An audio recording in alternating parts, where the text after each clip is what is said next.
asalaamu calaykum waraxmatullaahi wabarakaatu daawadayaashayda qiimaha ee qaalo meel kasta joogtaan ku dhawaada shabakadda wararka ee sayla 24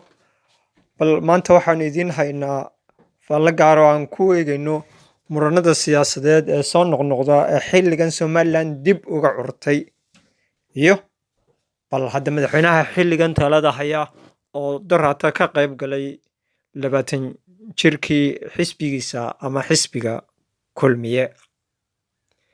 somalilan 20 sannadood ee dimuqraadiyadda ku dhaqmaysay waxay soo martay marxalado kala duwan dhan kastay u dhaqaaqdana qabyaaladda ayuunbaa horseed u ahayd inkastoo shacabka somalilan ay dadaaleen laakiin weli ma hayaan siyaasiyiintii u jihayn lahayd waddada saxda ah 10 sannadood ka hor waxaa la furay ururada siyaasadda somalilan ama urur ha la furo ama xisbi ha la noqdee somalilan weli marti waxay u tahay siyaasad qabyaaladaysan tollayduna talada kama dambaysta ay go'aan ku gaadho mar kasta siyaasiyiinta somalilan waxay sameeyaan wax la yidhaahdo xaalad abuur xukuumadda maanta talada dalka haysa ee xisbiga kulmiye oo ah xisbi imika 20 jirsaday wuxuu saaxadda siyaasadda ka saaray xisbigii udub oo uu hogaaminayay madaxweyne daahir yaale kaahin xisbigaas oo dad badan iminka yidhaahdaan wuxuu ahaa xisbi la wada lahaa somalilanna ay ku wada midaysnayd laakiin xisbigan kulmiye laftiisa wuxuu ku eedeynayay xisbigaasi inaanu ahayn mid somalilan danaynaya somalilanna aan u taagnayn si kastaba markaad eegto siyaasadda somalilan laba shay bay gundaha dhigatay xaalad abuur iyo qabyaalad xaalad aan markaa jirin oo dadka loo tilmaamo oo loo sheego inay khatar ku tahay sida madaxweynaha iminka jooga madaxweyne muuse biixi 4 sannadood ama 5 sannadood ee uu farmaajo joogay khudbadihiisa iyo hadalladiisu waxay ahaayeen qaar farmaajo iyo muqdisho ku saabsan dadkana wuxuu u tilmaamayay in meesha laga haystaa ay xamar tahay laakiin xaaladdu sidaa way ka duwantay ma jiro xisbi la odhan karo xisbigaas ayaa aragtida noocaasa wata waayo xisbi kasta inta ka midii xisbi kale unbay ku jireen dabeetana kan bay u sii guuraan kanna way ka soo guuraan kanna way ku soo noqdaan kii kalena way ku noqdaan oo waa saddexdaa qol ee iska dabagalka ayay xisbiyada somalilan iminka yihiin oo ma jirto cid xisbi gaara fadhida laakiin waxaa jira reero xisbiye gaara kala fadhiya oo markaa guddoomiyaasha maalintaa hogaaminaya ay xisbigoodaasi reerka taladooda qayb ka siiyaan siyaasadda somalilan shaadhka keliya loo geliyey wuxuu noqday shaadh qabyaaladaysan shaadhkii aragtida iyo dimuqraadiyadduna meesha wuu ka sii baxayaa inkastoo faankan iminka muuqda ee xisbiyadu aanu ahayn mid ay dadku qalbiga u sii daayeen iyo niyadda laakiin midba mid ka darane xilliganna waxaa loo furay ururadii laakiin ururada la furay aragti noocyo ay xambaarsan yihiin iyadoo abaare jiraan iyadoo sixir barre jiro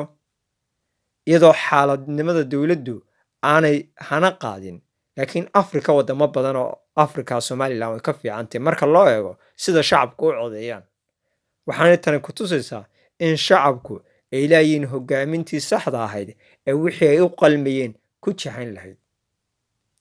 haddaba su-aashu waxay tahay goormay somalilan helaysaa siyaasiyiin labada qorshe ee dadka lagu bedelo wax ka sitaa ama aragti kaleba xaggee baa loo guurayaa meesha loo guurayo maxaa laga helayaa labadaas su-aalood bay shacabka somalilan u baahan yihiin labada su-aalood ee maanta taagan ee ah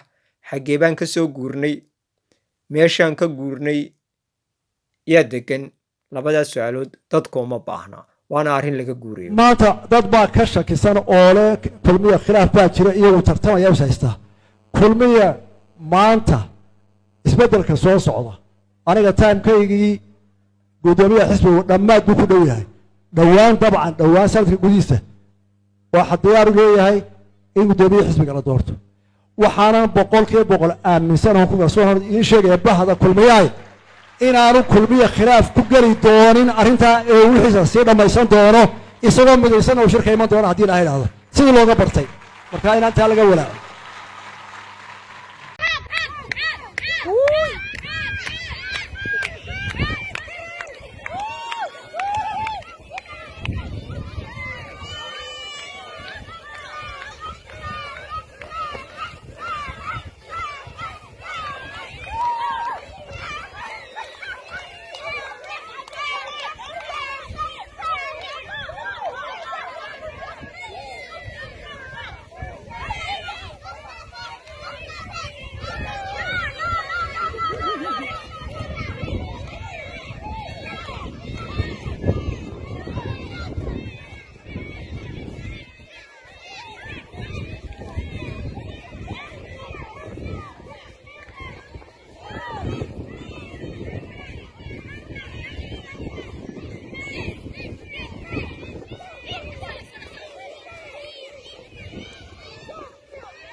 وسؤالي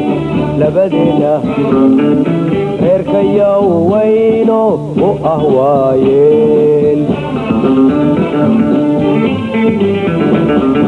وجوابي لبدنا أنا كوينو وأهوايل وسؤالي لبدنا غير كيوينو وأهوايل